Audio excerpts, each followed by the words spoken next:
Geography में संसाधन का सेकंड टॉपिक स्टार्ट करने जा रहे हैं, उसी का सेकंड पार्ट है। ठीक है, तो हम लोगों ने कई आधारों पे संसाधन के प्रकार को देखा था, आज विकास के आधार पर संसाधन के प्रकार को देखने जा रहे हैं।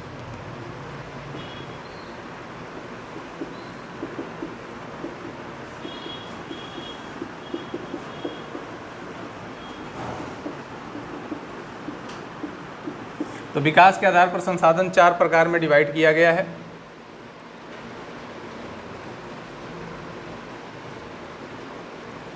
ठीक है,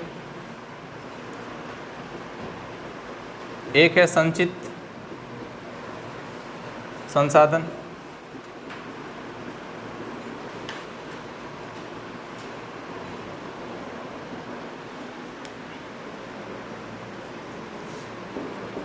संभावी संसाधन, विकसित संसाधन, और चौथा बताओ तो बेटा भंडार संसाधन। 4 प्रकार के संसाधन हैं, इनको थोड़ा सा देख लेते हैं। सबसे पहले बात कर लेते हैं संभावी संसाधन की। संभावी में नाम से ही लग रहा है कि जिसकी संभावना हो उसे क्या बोल सकते हैं, संभावी संसाधन। ऐसे संसाधन जिसकी मिलने की संभावना है या हम भविष्य में उसको यूज कर सकते हैं लेकिन अभी कर नहीं रहे हैं, या कर रहे हैं तो बहुत ही कम मात्रा में कर रहे हैं, ऐसे संसाधन को क्या बोलते हैं, संभावी संसाधन। संभावी संसाधन, सभी लोग स्ट्रेट बैठिए, सीधा बैठो। ऐसे संसाधन को क्या बोलते हैं, और बी इनर्जेटिक, इस क्लास में पूरी की पूरी इनर्जेटिक होनी चाहिए आपकी। जिसकी संभावना उसे क्या बोलेंगे, संभावी संसाधन। जैसे पवन या हिमालय के खनिज। हिमालय पर्वत हम जानते हैं काफ़ी ऊंची पर्वत श्रृंखला है, लगभग एवरेस्ट की जो हाइट है 8850 मीटर के करीब है, 8 साढ़े 8 9 किलोमीटर के करीब है एवरेस्ट की हाइट। तो सोचो इतने हाइट पे संसाधन को खोद के निकालना काफ़ी टफ काम है, इसीलिए ऐसे हिमालय में संभावना तो है संसाधन मिलने की लेकिन अभी तक निकला नहीं है। और जैसे गुजरात और राजस्थान के क्षेत्र में सौर ऊर्जा या पवन ऊर्जा काफ़ी गतिशील रहते हैं, लेकिन ऐसे क्षेत्रों का हम प्रयोग अभी नहीं कर रहे हैं, लेकिन वहाँ भी संभावना है कि पवन ऊर्जा का उपयोग हम कर सकते हैं या सौर ऊर्जा का भी उपयोग कर सकते हैं। उसके बाद आता है विकसित संसाधन। विकसित संसाधन का क्या अर्थ है, जो ऑलरेडी यूज में है, जो ऑलरेडी यूज में है उसे क्या बोलेंगे, विकसित संसाधन। जैसे कोयला निकाल रहे हैं, पेट्रोलियम निकाल रहे हैं, तो इन सब का विकास हो चुका है, तो ऐसे संसाधनों को क्या बोलेंगे, विकसित संसाधन। उसके बाद आइए यहाँ पे संचित संसाधन। ऐसे संसाधन जिसका भंडार तो है लेकिन हम प्रयोग अभी कर नहीं पा रहे हैं। ठीक है, जैसे जल या हाइड्रोजन। हाइड्रोजन जिसे सूर्य में एनर्जी मिलती है, हाइड्रोजन H2 हाइड्रोजन और हीलियम से, तो इन सब का भी हमारे पृथ्वी पे भंडार है लेकिन हम इसका प्रयोग नहीं कर पा रहे हैं। और उसी प्रकार से भंडार संसाधन भी है, इनका भी भंडारण तो है लेकिन ज़्यादा उपयोग नहीं कर रहे हैं। जैसे जल, विद्युत, जल से विद्युत बनाया जाता है कि नहीं, देखा है, जिसको बोलते हैं जल विद्युत परियोजना। जल विद्युत नदियों के ऊपर बांध बनाकर और तब उनसे विद्युत का प्रोडक्शन करना, ये क्या कहलाता है, जल विद्युत परियोजना के अंतर्गत आता है। जैसे भाखड़ा नांगल बांध, हीराकुंड बांध, ये सब बांध बना के नदियों से बिजली को प्रोड्यूस किया जाता है। ठीक है, आगे आने वाले परियोजना चैप्टर में हम इसको पढ़ेंगे कि किस प्रकार से होता है, तो अब इसको लिख लेते हैं मिटा के। पहला हम पढ़ रहे हैं संभावी संसाधन।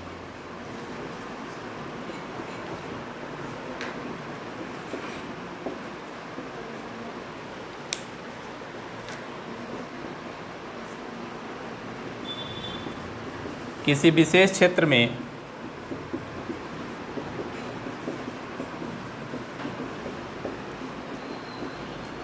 संसाधन मौजूद होते हैं लेकिन तकनीकी समस्याओं के कारण हम इसका इस्तेमाल अभी नहीं कर पा रहे हैं, अभी नहीं कर पा रहे हैं, लेकिन इसे प्रयोग करने की संभावना पूरी है। जैसे हिमालय के क्षेत्र में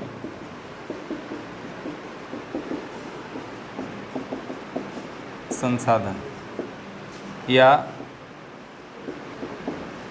सौर एवं हवा, लिख देना राजस्थान एंड कहाँ पे, गुजरात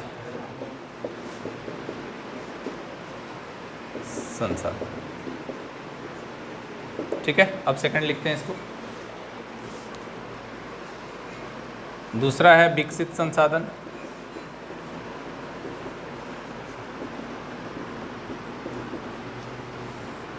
दूसरा क्या है, विकसित संसाधन। ऐसे संसाधन जिनका सर्वेक्षण के बाद प्रयोग कर पाना संभव हो गया है। सर्वेक्षण क्या होता है बेटा, सर्वे। सर्वेक्षण क्या होता है, सर्वे। सर्वे का अर्थ क्या होता है कि बड़ी बड़ी मशीनरी और इक्विपमेंट के सहायता से हम किसी चीज़ का पता लगाते हैं कि इसके अंदर किस चीज़ का भंडार हो सकता है। जैसे कैसे पता चलता है यहाँ पेट्रोलियम का भंडार है, यहाँ सोना मिल रहा है, या यहाँ पे कोयले होने की संभावना हो सकती है। वो सब के सब किससे पता करते हैं, सर्वेक्षण या सर्वे की मदद से। संभावना हो गया है, संभव हो गया है, और इसका इस्तेमाल भी हो रहा है। अब इसी में हम थर्ड देख लेते हैं, भंडार संसाधन।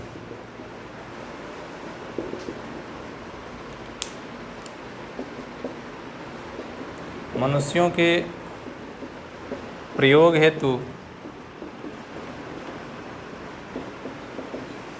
संसाधन का भंडार पूरा है, लेकिन नीचे दिख रहा है, देखो तो यहाँ पे, लेकिन तकनीकी समस्याओं के कारण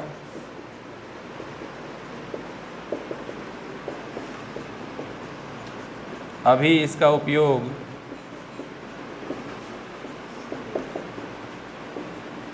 नहीं हो पा रहा है। ऊपर इरेज कर देते हैं और इसके एग्जाम्पल्स को लिख लेते हैं। जैसे जल,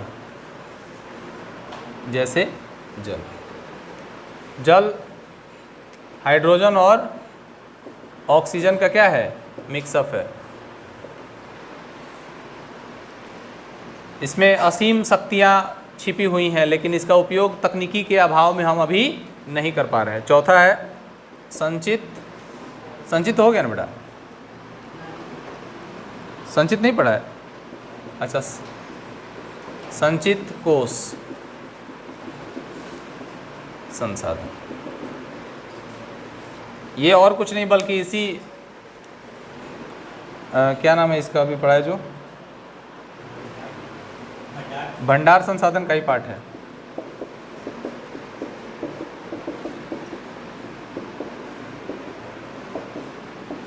यह भंडार संसाधन का ही अंग है जिसका उपयोग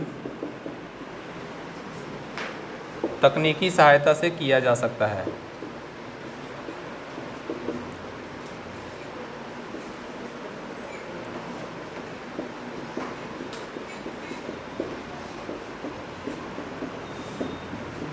जिसका उपयोग तकनीकी सहायता से किया जा सकता है। एग्जाम्पल में ही जल ले लेते हैं, मिटा दो इसको।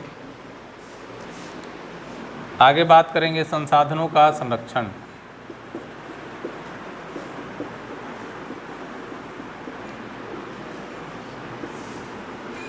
संसाधनों का संरक्षण से क्या समझते हैं आप, कि संसाधनों को किस प्रकार बचाया जा सकता है।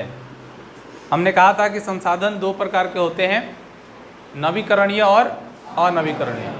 तो अनवीकरणीय जो भी हैं उनका दोबारा से प्रयोग हम नहीं कर सकते हैं। तो ऐसे संसाधनों को बचाने की आवश्यकता है। ऐसे संसाधन अगर समाप्त हो गए तो आगे आने वाली पीढ़ी को वो चीज़ें मिल नहीं पाएंगी। बेटा, संसाधन के संरक्षण के लिए कई देश इस पे कदम उठा रहे हैं, आज भी और बहुत पहले से भी उठ रही है। इवन जब महात्मा गांधी थे, उन्होंने कहा था कि हमारे पास पेट भरने के लिए तो सब कुछ है, लेकिन पेटी भरने के लिए नहीं। इसका अर्थ ये है कि हमारे पास इतने संसाधन तो ज़रूर हैं कि हम अपना पेट भर के अपना भरण पोषण कर सकते हैं, लेकिन धन अर्जित करके अपना धन उसको बढ़ा नहीं सकते, पेटी नहीं भर सकते। ये महात्मा गांधी के विचार थे। महात्मा गांधी जो थे मशीनरी के खिलाफ भी बोलते थे। उनका मानना था कि कम से कम हमारे जीवन काल में मशीनों का प्रयोग होना चाहिए। ऐसा क्यों उन्होंने कहा? गांव में एक गड्ढा खुदवाना है, एक पोखरा खुदवाना है, तो पोखरे खुदवाने में पहले जब मान के चलते हैं जो बैकहो मशीन आती थी, जिसे तुम लोग आम भाषा में जेसीबी बोल देते हो, जेसीबी एक कंपनी का नाम है, वो मशीन का नाम नहीं है। तो पहले बैकहो आती थी। बैकहो से पहले भी बात करो, एक गड्ढा खोदना है तो कितने मजदूर काम करते थे? कम से कम 100 से 200, और उतने मजदूर मिलके 10 दिन या 15 दिन में एक पोखरा खोद देते थे, जिसे हम तालाब कहते हैं। अभी जेसीबी आ गई है, वो 200 मजदूर को साइड कर देती है और अकेले ही दिन भर में या 2 दिन में उस पूरे पोखरे को खोद के चली जाती है। तो एक जेसीबी के कारण कितने मजदूर बेघर हो गए, उनका काम छीन गया, उनका रोजगार चला गया। बात समझ में आ गया? इससे क्या हुआ? गांधी जी इसी के तो खिलाफ थे कि जितना मशीनों का हम प्रयोग करेंगे, बेरोजगारी उतना ही ज़्यादा बढ़ती चली जाएगी। अभी के ज़माने में देख लो, जैसे एक छत का ढलाई कराना है, एक छत का कंस्ट्रक्शन करना है, तो अब पहले क्या होता था, गिट्टी बालू सीमेंट सब लेके फिर उसका मिक्सअप करते थे और तब मसाला तैयार करके छत की ढलाई करते थे। अभी छत ढालने वाली वो जो मशीन होती है, मिक्सर मशीन जिसे बोलते हैं, उसी में सब कुछ डाल दो, वो मिक्स करके तुम्हारा मसाला तैयार करके दे देता है। कितने लेबर्स कम पड़ गए। ये इसी के कारण महात्मा गांधी ने कहा था कि कम से कम क्या होना चाहिए, मशीनों का प्रयोग होना चाहिए। उसके बाद 1968 में रोम से सबसे पहले ये बात उठाई गई क्या, कि संसाधनों का क्या होना चाहिए, संरक्षण होना चाहिए। क्योंकि जितना ज़्यादा संसाधनों का हम प्रयोग करते जाएंगे, उसमें कमी आना शुरू हो जाएगी। सुमशेर नाम का एक भूगोलविद है, 1974 में उसने एक पुस्तक का नाम था स्मॉल इज ब्यूटीफुल। उसके पुस्तक का क्या नाम था? स्मॉल इज ब्यूटीफुल, छोटा ही सुंदर है। और स्मॉल इज ब्यूटीफुल में उसने ये जो गांधी जी ने जो बातें कही थी उसको छाप के दिखाया। उसने गांधी जी के विचार को प्रकट किया उसने 1978 में। क्या नाम था? सुमशेर। क्या नाम था? जोर से बोलो। क्या पुस्तक थी? उसी में उन्होंने किसके विचार को छापे? महात्मा गांधी के विचार को छापे। धीरे धीरे इस पे बात बढ़ना शुरू हुई और सभी देशों ने चिंता व्यक्त की कि यस, वाकई में हमें संसाधनों का क्या करना चाहिए, बचाव करना चाहिए। इसके लिए बेटा कुल मिला जुला के 3 पृथ्वी सम्मेलन हुए हैं। कितने? 3 पृथ्वी सम्मेलन हुए हैं।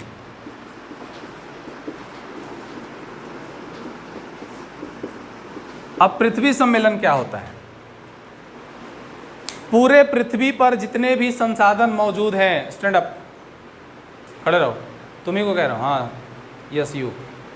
पूरे पृथ्वी पर जितने भी संसाधन मौजूद हैं, उन सभी संसाधनों का संरक्षण करने के लिए हर एक देशों के प्रतिनिधित्व को बुलाया गया और सारे प्रतिनिधि वहां पहुंचे और सभी ने मिलकर एक आम सहमति पर डिसीजन लिया। क्या? कि संसाधनों का संरक्षण होना चाहिए, संसाधनों को बचाना चाहिए। और सस्टेनेबल डेवलपमेंट, सतत विकास की अवधारणा शुरू की गई। अब सतत विकास क्या होता है?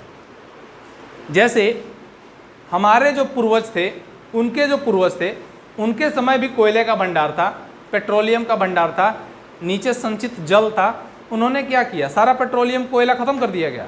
अगर वो सभी ख़त्म कर दिए होते तो आज हमारे लिए पेट्रोलियम उपलब्ध होता क्या? नहीं होता। कोयला उपलब्ध होता क्या? नहीं होता। तो मान के चलो कि अगर वहीं लोग पुराने ज़माने में ही सब इसका दोहन करके इसे समाप्त कर देते तो हमारे लिए कुछ भी बचता नहीं। आज एज्यूम कर लीजिए, ठीक है, लिथियम आयन की बैटरी आज प्रचलित हो गई है, टेस्ला जैसी बड़ी बड़ी कंपनियां अपने बैटरी पे चलने वाली गाड़ियां बना रही है, लेकिन मुझे बताइए अगर कोयले का भंडार यहाँ समाप्त हो जाए तो कई थर्मल पावर रिसोर्सेस हैं जिससे बिजली तैयार होती है कोयला से, वो क्या हो जाएंगी? डाउन पड़ जाएंगी। भारत में इतने टेक्नोलॉजी का विकास नहीं हुआ है कि वो पानी से अभी भी सबसे ज़्यादा बिजली को प्रोड्यूस कर पाए, इसलिए कोयला से ताप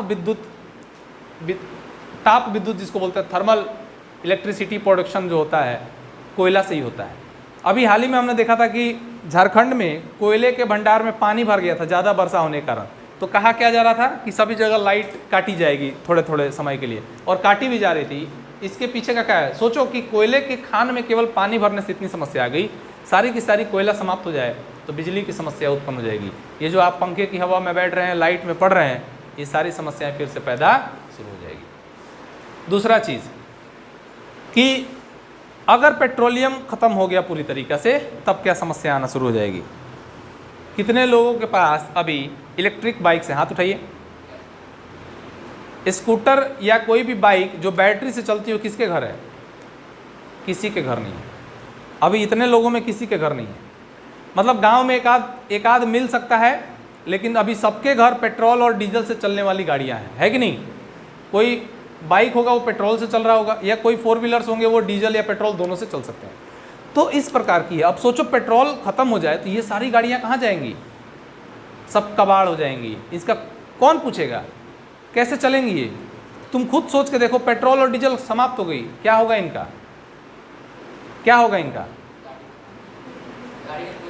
ऐसे ही पड़ी रह जाएंगी। इसीलिए संसाधनों का संरक्षण काफ़ी ज़्यादा जरूरी है, ताकि कम उपयोग करें, कम से कम उपयोग कर पाएँ और ज़्यादा से ज़्यादा बचा पाएँ, ताकि हमारे आगे आने वाली जो पीढ़ी है वो भी इसका उपयोग करे।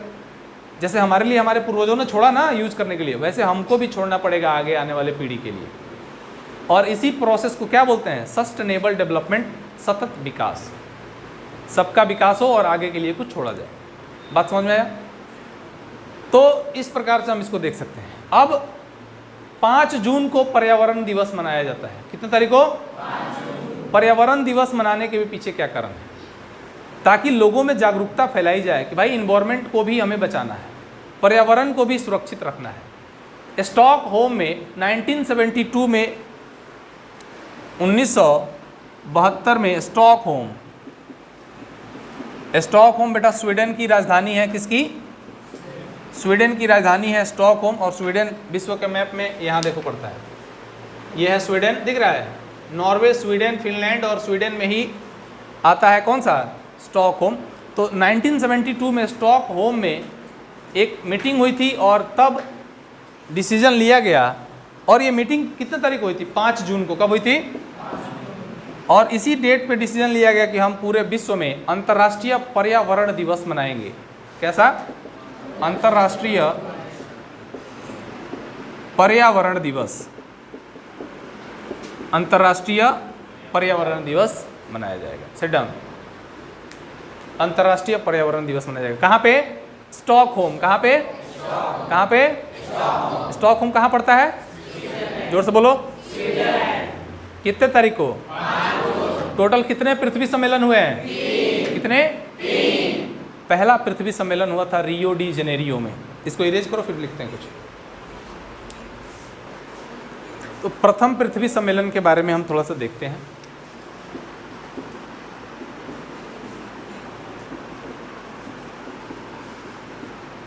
स्टार्ट हुआ था 3 से 14 है, देखो तो।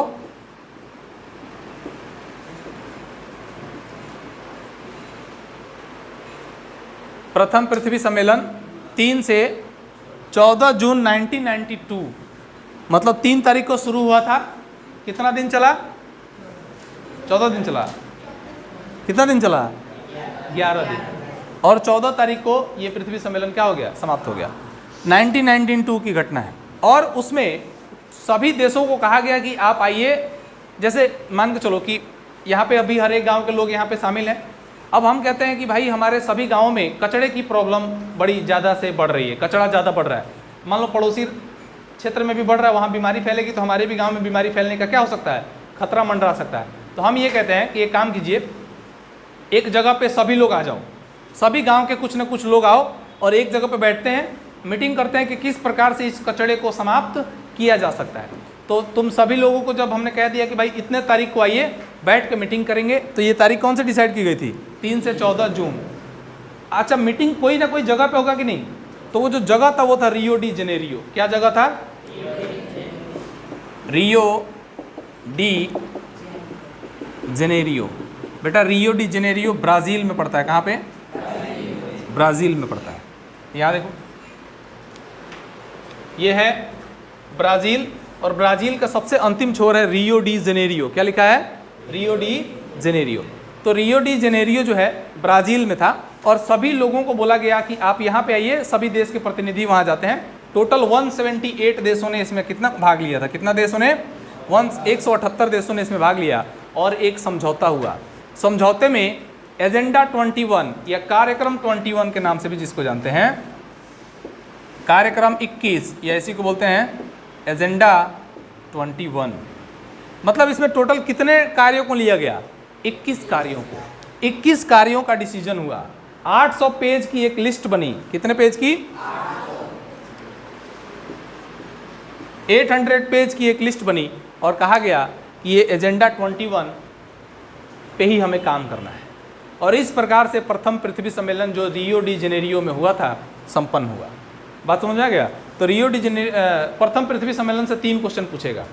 कब हुआ, 3 से 14 जून 1992। मेरे साथ बोलो, 3 से कब, 1992। कहाँ हुआ, रियो डी जेनेरियो। कहाँ हुआ, एक बार और बोलो, और रियो डी जेनेरियो कहाँ स्थित है बेटा, कहाँ पे, ब्राज़ील में। कितने देशों ने भाग लिया, और कार्यक्रम का क्या नाम था, एजेंडा 21 या कार्यक्रम 21। क्या नाम था, इसमें ग्लोबल वार्मिंग के बारे में चर्चा की गई और किस प्रकार से संसाधनों का संरक्षण उस पर बात किया गया। ग्लोबल वार्मिंग क्या होती है, क्या होती है ग्लोबल वार्मिंग, इसको इरेज करके फिर ग्लोबल वार्मिंग को बताते हैं। तो आइए देखते हैं ग्लोबल वार्मिंग क्या होती है।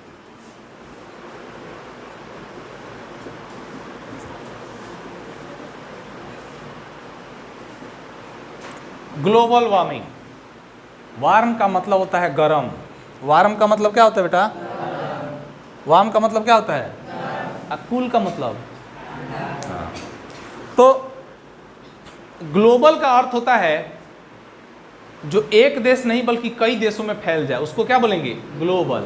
तो कोरोना जो थी केवल भारत की बीमारी थी कि ग्लोबल, एक से अधिक देशों में फैल जाए या 2 से अधिक देशों में या कई देशों में फैल जाए तो उसको क्या बोलेंगे। अगर मैं किसी ऐसे संस्था का चीफ बन जाता हूं जिसकी शाखाएं पूरे देश में है, तो मैं ग्लोबल चीफ की किसी देश का चीफ, कैसा, इसीलिए ग्लोबल वार्मिंग। ध्यान से समझना, पूरी चीज़ें जियोग्राफी में हर एक चीज़ प्रैक्टिकल है, इसीलिए प्रैक्टिकली समझना जरूरी है। वार्मिंग का मतलब होता है गर्म। ग्लोबल वार्मिंग का क्या मतलब है, किसका गर्म हो जाना, इस पृथ्वी का गर्म हो जाना। किसका गर्म होना, पृथ्वी का गर्म हो जाना क्या कहलाता है, ग्लोबल वार्मिंग। बेटा यहां ध्यान दो, पृथ्वी का गर्म हो जाना क्या कहलाता है, क्यों गर्म होती है पृथ्वी, क्यों गर्म हो रही है, गर्म होने से क्या हानि है। अभी देखो, ये अर्थ हो गया और पृथ्वी के ऊपर गैसों का आवरण है, पृथ्वी के ऊपर गैसों का आवरण है। जैसे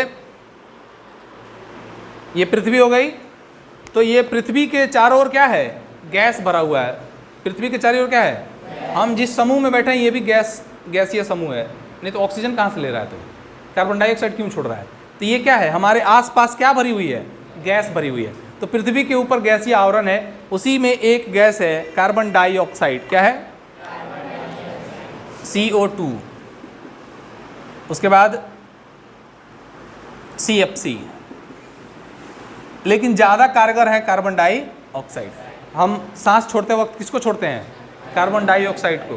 कार्बन डाइऑक्साइड जितने भी धुएं होते हैं, चाहे वो अलाव के धुएं हों, जो शाम को लोग देहाती भाषा में घूर नहीं बोलता है कि घूर जला दिए, तो वो घूर का दिया धुआं हो, या किसी चूल्हे से धुआं निकले, या किसी भट्टी से धुआं निकले, या वो चिमनी से धुआं निकले, सभी धुआंओं में क्या रहता है?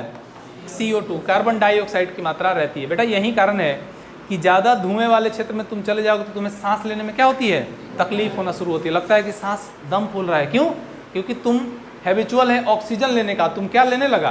कार्बन डाइऑक्साइड की मात्रा खींचने लगा। इसके कारण से दिक्कत क्या होती है? सांस लेने में प्रॉब्लम आती है। तो जितने भी धुएं उसमें क्या पाया जाता है? Carbon dioxide, CO2। अब CO2 हमारे पृथ्वी के लिए ज़रूरी भी है, क्योंकि बहुत पहले चलेंगे तो पृथ्वी जो था ना, बर्फ़ का गोला था। कार्बन डाइऑक्साइड और इन सब गैसों की वजह से ही पृथ्वी पर धीरे धीरे ताप का बढ़ना शुरू हुआ और वो बर्फ़ पिघला और पृथ्वी इंसान के रहने के अनुकूल होती चली गई। अभी देखो CO2 क्या करता है? एक कवच प्रदान करता है पृथ्वी को। इसमें ताप को, ये जो टेम्परेचर है, जो ताप है, ताप अंदर आती है और रिफ्लेक्ट करके कहाँ जाती है? बाहर भी जाती है। पृथ्वी से ताप बाहर निकलती है। CO2 कमज़ोर होगा तो उसको पार करके ताप कहाँ चली जाएगी? वातावरण में चली जाती थी। लेकिन हम लोगों ने इतने ज़्यादा चूल्हे का प्रयोग किया, इतने ज़्यादा ये जो गाड़ियाँ हैं ये भी चलती है, तो इसमें से कार्बन मोनोऑक्साइड या CO2 का उत्सर्जन होता है। इन सब से भी CO2 का उत्सर्जन इतना ज़्यादा हुआ कि CO2 की कवच ज़्यादा मोटी हो गई और CO2 की मात्रा वायुमंडल में अचानक से क्या हो गई? ज़्यादा बढ़ गई। अब CO2 की मात्रा बढ़ जाने से क्या दिक्कत हुआ? ताप पृथ्वी पे तो आ रहा है, जैसे डेली सुबह सूर्य से ताप मिल रहा है, ताप वापस पृथ्वी रिलीज भी करती है शाम के समय, लेकिन ये रिलीज करके कहाँ तक पहुँच पाता है? यहीं तक। फिर वापस से रिफ्लेक्ट होके पृथ्वी पर ऊपर जाती है, रिफ्लेक्ट करके कहाँ पे? पृथ्वी पे। मतलब ताप पृथ्वी से ऊपर जाती है लेकिन रिफ्लेक्ट करके कहाँ आ रही है? इस घर में पूरी तरीक़ा से हीटर जला के इसको गर्म कर दें, और हीटर जलाने के बाद पूरा गर्म हो गया ये रूम, और इस रूम में से कहीं से वो हीट निकलने वाला जगह ही ना छोड़ें। मुझे बताओ ये ठंडा हो पाएगा? जल्दी नहीं हो पाएगा। ये रूम ठंडा नहीं हो पाएगा जब तक हीट निकलेगा नहीं। अब ये पृथ्वी को पूरी तरीक़े से घेर लिया है कौन? कार्बन डाइऑक्साइड, और ये हीट को बाहर नहीं निकलने दे रहा। तो हीट लौट लौट के कहाँ आएगी? पृथ्वी पे। तो गर्म कौन होगा? पृथ्वी। और इसी गर्माहट को किसी एक देश में नहीं गर्म हो रहा है, ये पूरे देश में ऐसी प्रथा चल रही है। इसीलिए किस लेवल पे हो गया? ग्लोबल लेवल पे। कैसा हो गया? ग्लोबल लेवल पे। और कैसा हो रहा है? गर्म हो रही है, इसीलिए हम इसको क्या बोलते हैं? Global warming. क्या बोलते हैं? तो ये तो बताया मैंने कारण क्या है ग्लोबल वार्मिंग के और किस प्रकार से होती है। समस्या क्या होती है इस ग्लोबल वार्मिंग से? पहली चीज़ ये कि गर्मी ज़्यादा बढ़ गई। अभी हम लोगों ने देखा था मार्च अप्रैल में बहुत कम गर्मी पड़ती है, लेकिन इस बार देखा कितना ज़्यादा गर्मी पड़ रही थी। उसका कारण क्या है? Global warming. अभी हमारे हिंदू कैलेंडर के अनुसार ये भादो का महीना है। सावन और भादो झमाझम बारिश का महीना रहता है। अभी क्या हो रहा है? बारिश हो रहा है। अभी इतनी गर्मी हो रही है, क्या है इसका? ग्लोबल वार्मिंग के कारण ये जो गर्मी बढ़ गई है और ठंडी का कम हो जाना, ये किसके वजह से? ठंडी का मौसम काफ़ी कम हो गया भाई। 1 से 2 महीना ही ठंडी रहता है, जबकि पहले 3-3, 4-4 महीना। दशहरे की शुरुआत होती थी ना, दशहरे की शुरुआत में कुहासा गिरना चालू हो जाता था। देखा है तुम लोग? मेला जाते थे हम लोग शाम के समय, तो लगता था ठंडी ठंडी हवा लग रही है, या फिर कोई प्रोग्राम होता था तो लोग चादर और ये इस प्रकार के ओढ़ने वाला लेके जाते थे। छठ पूजा में पूरी तरीके से ठंडी पड़ती थी, स्वेटर, शाल ये सब लेके। अभी छठ पूजा जो पिछला वाला हुआ था हम लोग का, हम टी-शर्ट पे गए हुए थे। सोचो, ठंडी नहीं थी। तो कहाँ चला गया ठंडी? और गर्मी इतना ज़्यादा क्यों हो गया कि अब अक्टूबर नवंबर तक गर्मी जा रही है। इधर गर्मी स्टार्ट होती है भाई मई जून से ना, मार्च अप्रैल से शुरू हो गई। मार्च अप्रैल से पहले होली के दिनों में कोई हमारे ऊपर वो फेंक देता तो हमें ठंडा सा महसूस होता था। अभी पूरा आराम से नहाओ, कोई दिक्कत नहीं है। तो ये जो गर्मी का मौसम ज़्यादा बढ़ गया, गर्मी की जो तादाद बढ़ गई, वो किसके कारण हुआ है? ग्लोबल वार्मिंग के कारण। बेटा ये तो हो गई समस्या पहली कि हाँ भाई गर्मी बढ़ गया, जिससे इंसान को रहने में दिक्कत होगी। दूसरा सबसे बड़ा समस्या क्या है? ग्लेशियर का पिघलना। सबसे बड़ी समस्या क्या है? ग्लेशियर का पिघलना। देखो या पूरे पृथ्वी को ही एक बार बना लेते हैं। अर्थ हो गई, अर्थ पे ऊपर भी आर्कटिक है और नीचे है एंटी आर्कटिक, जिसको अंटार्कटिका बोलते हैं। यहां भी पूरा बर्फ जमा हुआ है और यहां भी क्या है, बर्फ जमा हुआ है, और यहां पे ये पूरे देश ऐसे ऐसे ऐसे ऐसे बने हुए हैं। अब क्या होगा, ज़्यादा गर्मी पड़ेगी, ज़्यादा तापमान पृथ्वी पर बढ़ेगा तो ये बर्फ़ क्या होगा, पिघलना शुरू करेगा। अब बर्फ़ पिघलेगा तो बेटा मुझे बताइए इसका पानी कहाँ जाएगा, समुद्र के अंदर। कहाँ जाएगा, समुद्र के अंदर, क्योंकि ये सब टच किए हैं किससे, समुद्र से। तो इसका पानी कहाँ गिरेगा, सब समुद्र में। और जब पानी समुद्र में आएगा तो समुद्र का स्तर बढ़ेगा कि घटेगा। जब पानी समुद्र में आना चालू हो गया तो समुद्र का स्तर क्या होगा, बढ़ना चालू होगा। जब समुद्र का स्तर बढ़ेगा तो समुद्र का पानी कहाँ आना शुरू हो जाएगा, ज़मीन की तरफ। कहाँ, ज़मीन की तरफ। तो मुझे बताइए बाढ़ की समस्या उत्पन्न होगी कि नहीं होगी। बाढ़ की समस्या या कई द्वीप जिस पे लोग रहते हैं वो डूब जाएगा। मुंबई सबसे पहले डूबेगा, कलकत्ता डूबेगा। बात समझ में आ गया। अभी हाल ही में इंडोनेशिया का जो राजधानी थी जकार्ता, उसको चेंज कर दिया गया, कालीमंतान बना दिया गया। क्यों, क्योंकि जकार्ता डूब रहा है। जावा द्वीप धीरे धीरे पानी के अंदर जा रहा है। ऐसा क्यों, समुद्र का स्तर बढ़ रहा है, समुद्र का स्तर बढ़ रहा है। ये बहुत चिंताजनक बात थी।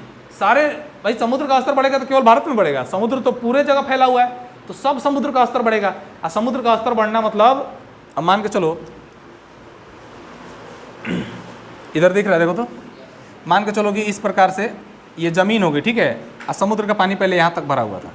अब समुद्र का स्तर बढ़ा तो यहाँ तक भरेगा कि नहीं, थोड़ा और बढ़ गया तो कहाँ तक जाएगा, थोड़ा और बढ़ गया तो ये पूरा छाप देगा। अब ज़मीन के ऊपर चढ़ना पानी चालू हो जाएगा। अभी नदी का ही लेवल बढ़ जाए, अच्छा नदी में बांध बनाना तो बड़ा आसान है, क्योंकि एक छोटी सी रास्ता से जाते। समुद्र में बांध कैसे बनाओगे भाई, ये देखो ये पूरा समुद्री है, कहाँ कहाँ बांध बना लोगे, पूरा बांध से घेर दोगे क्या इसको, पॉसिबल ही नहीं है, पॉसिबल ही नहीं है।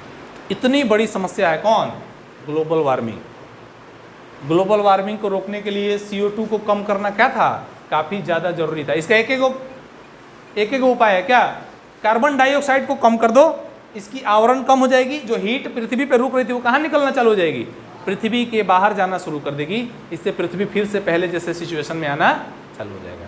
और कार्बन डाइऑक्साइड को रोकना है तो क्या रोकना पड़ेगा, जितने भी धुएं निकलते हैं उसको क्या करना पड़ेगा, कम करना पड़ेगा। बस यही कारण है कि भारत में नरेंद्र मोदी गवर्नमेंट जब से आई है तब से उन्होंने हर घर सिलेंडर, घर तक, पहले हम लोग जब छोटे थे तो साइकिल लेकर सिलेंडर उठाने जाते थे दूर, अभी देखो द्वार द्वार पे सिलेंडर आके दे रहा, नहीं देता है गाड़ी वाला, तो द्वार द्वार पे सिलेंडर आके दे रहा है। क्यों, ताकि कम से कम धुआं का उत्सर्जन हो। क्योंकि भारत भी CO2 को कम करने के लिए अंतर्राष्ट्रीय सम्मेलन में हिस्सा ले चुका है। वहाँ बताया जा चुका है कि हम अपने देश में भी कार्बन डाइऑक्साइड को क्या करेंगे, कम से कम करेंगे।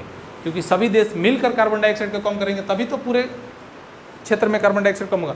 मान लो हम कार्बन डाइऑक्साइड कम किए जा रहे हैं, अब बगल वाला धुआं से पूरा भर दिया है, तो मेरे कम करने से क्या होगा, वो तो दिए जा रहा है आराम से, नहीं समझा। इसीलिए सारे देश को सोचना चाहिए था इस पर। सभी देशों ने मिलकर कार्बन डाइऑक्साइड को कम करने का निर्णय लिया। इसीलिए अब देखो चूल्हा पे खाना बनना कम हो गया कि नहीं, और क्या हो रहा है, ज़्यादा से ज़्यादा गैस पे खाना बन रही है, क्योंकि गैस जो होता है धुआं रहित होता है। दूसरी चीज़, जो गाड़ियाँ चलती थी पहले पेट्रोल और डीजल से, अभी देखो उसमें वो आ गया कैटेलिटिक कन्वर्टर। कई मोटरसाइकिल में तुम लोग देखे होंगे सैलेंसर जो होते हैं, इस प्रकार से जो सैलेंसर पीछे जाता है, अब सैलेंसर में यहीं पे एक कन्वर्टर लगा दिया जाता है, देखा है, इस प्रकार से, नहीं देखा है, नहीं देखा है। अरे भाई जितनी भी नई गाड़ी आ रही है उसके सैलेंसर में एक जगह मोटा कर देता है, नहीं देखा है। जैसे तुम्हारे घर वो रॉयल एनफील्ड है, उसमें देखना एक जगह इतना बड़ा मोटा कर दिया, पहले नहीं था। वो और कुछ नहीं बल्कि कैटेलिटिक कन्वर्टर है। जितनी भी नई गाड़ियाँ आ रही हैं सब के अंदर है, उसको कैटेलिटिक कन्वर्टर बोलते हैं। ये सारे CO2 को वहाँ पे रोकने की कोशिश करता है, कार्बन डाइऑक्साइड की मात्रा को कम करता है, तब धुआं छोड़ता है। ज़्यादा से ज़्यादा सरकार इस पर बात कर रही है कि बैटरी वाली गाड़ियाँ का प्रयोग किया जाए। ई रिक्शा देखा है, नो साउंड, नो धुआं, कोई धुआं नहीं, कोई साउंड नहीं, बस चलते रहो।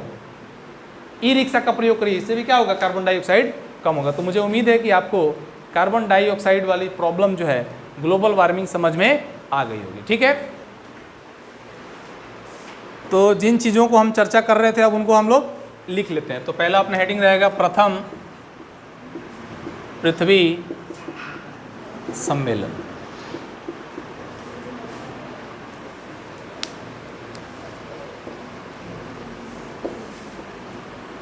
प्रथम पृथ्वी सम्मेलन का आयोजन 3 से 14 जून 1992 में किया गया। इसमें विकसित एवं विकासशील जैसे 178 देशों ने इसमें क्या लिया बेटा, इसमें भाग लिया और यह सम्मेलन ब्राज़ील के कहाँ पे हुआ, ये बुक में नहीं दिया होगा, ब्राज़ील के रियो डी जनेरियो में संपन्न हुआ। रियो डी जनेरियो में संपन्न हुआ। इसमें ग्लोबल वार्मिंग,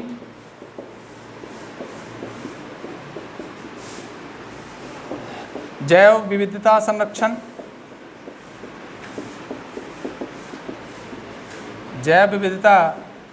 संरक्षण तथा कार्यक्रम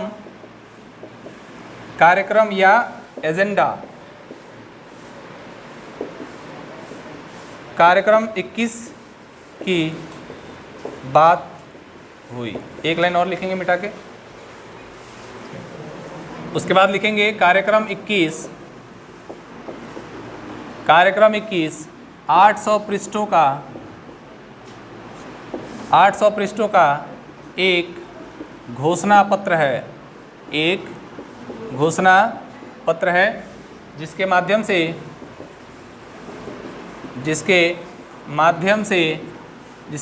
से संसाधन एवं जैव संरक्षण की बात कही गई है।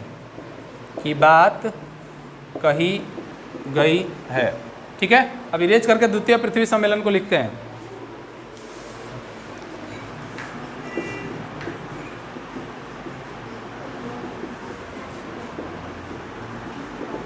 द्वितीय पृथ्वी सम्मेलन समझा देते हैं पहले, फिर लिख लेते हैं। द्वितीय पृथ्वी सम्मेलन का आयोजन हुआ था 23 तारीख से लेकर के 27 जून, कब बेटा, 1997। हमने देखा था 1992 में क्या हुआ था, फर्स्ट वाला हुआ था, इसमें कितना जोड़ा गया, +5, इसीलिए इसे +5 सम्मेलन भी कहते हैं, +5 सम्मेलन भी कहते हैं। क्यों +5 सम्मेलन कहते हैं, क्योंकि 5 साल के बाद ये दूसरा सम्मेलन हुआ था। और इसी के कुछ दिन के बाद क्योटो कहाँ पड़ता है, जापान में। क्योटो कहाँ पड़ता है, जापान में। क्योटो में एक सम्मेलन हुआ जिसे क्योटो सम्मेलन के नाम से जानते हैं। और इसी सम्मेलन में कहा गया कि CO2 को क्या करना है, कम करना है। याद करना बेहद आसान है। यहाँ देखो क्या लिखा है, योटो, क्या लिखा है, यहाँ भी क्या लिखा है, O2, क्या लिखा है, O, यहाँ भी समझ में आ गया। तो पूछेगा क्योटो प्रोटोकॉल किससे संबंधित है, CO2 से। किससे संबंधित है, या पूछेगा CO2 को कम करने के लिए कैसा समझौता किया गया है, क्योटो प्रोटोकॉल। कैसा, क्योटो, याद रहेगा। CO2 लास्ट में दोनों में O2 के करीब आ रहा है। उसके बाद हम देखेंगे कि ये जो द्वितीय पृथ्वी सम्मेलन हुआ है ये कहाँ हुआ है, न्यूयॉर्क में। कहाँ हुआ है, न्यूयॉर्क पड़ता है बेटा USA में। कहाँ पे, यूनाइटेड स्टेट ऑफ अमेरिका में USA पड़ता है। वहाँ पे द्वितीय पृथ्वी सम्मेलन हुआ। इसे +5 सम्मेलन के नाम से भी जानते हैं। इरेज कर दो इसे।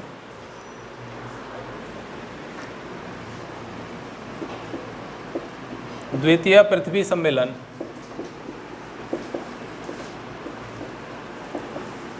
का आयोजन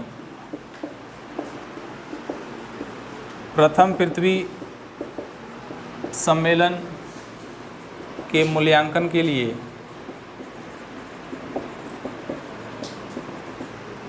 पाँच वर्ष बाद 1992 में कितना जोड़ देंगे बेटा, 5 वर्ष, तो क्या आ जाएगा 1997। 5 वर्ष बाद 1997 में कितना तारीख के बीच, 23 से 27 जून 1997 में यूएसए के न्यूयॉर्क में इसका आयोजन किया गया।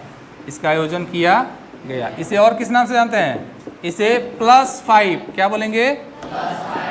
+5, क्योंकि कितने साल बाद हो रहा है? 5 साल बाद। इसे +5 के नाम से भी जानते हैं। इरेज करिए। अब बात करेंगे क्योटो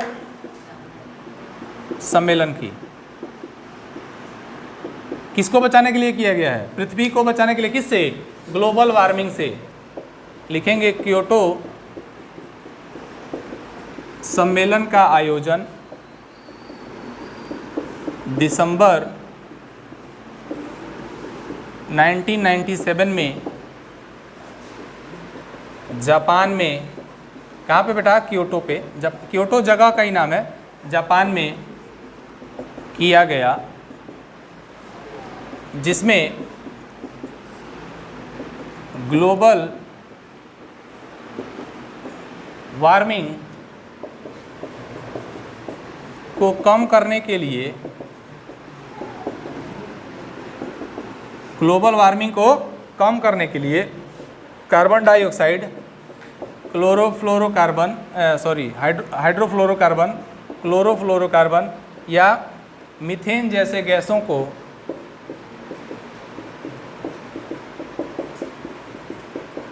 को कम करने का निर्णय लिया गया। क्योटो कहाँ स्थित है? जापान में। इरेज कर दो। 2 पृथ्वी सम्मेलन, क्योटो प्रोटोकॉल को देखते हुए हम तीसरे पृथ्वी सम्मेलन पे चल रहे हैं।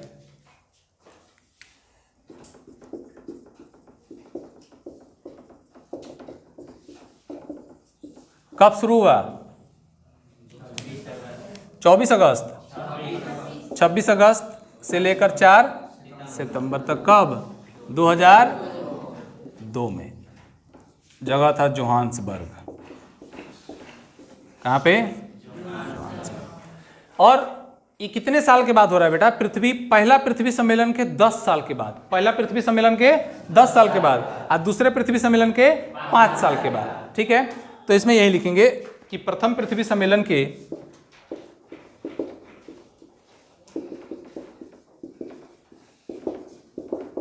10 वर्ष बाद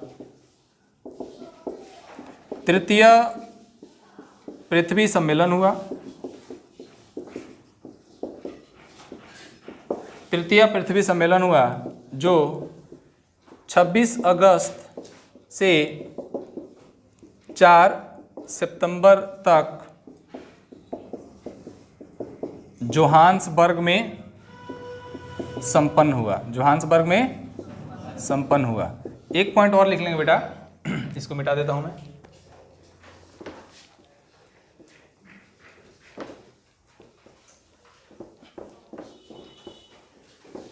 एक पॉइंट और इसमें लिखना है। इसमें कुल 2000 प्रतिनिधि, देश नहीं है, क्या है? एक देश से 3 गो 4 गो इस प्रकार से लोग गए थे। कुल मिलाकर कितने लोग हो गए? 2000 लोग। 2000 प्रतिनिधि क्या किए थे? भाग लिए थे। लेकिन बेटा एक चीज़ है, इसका कोई खास इफेक्ट नहीं पड़ा था।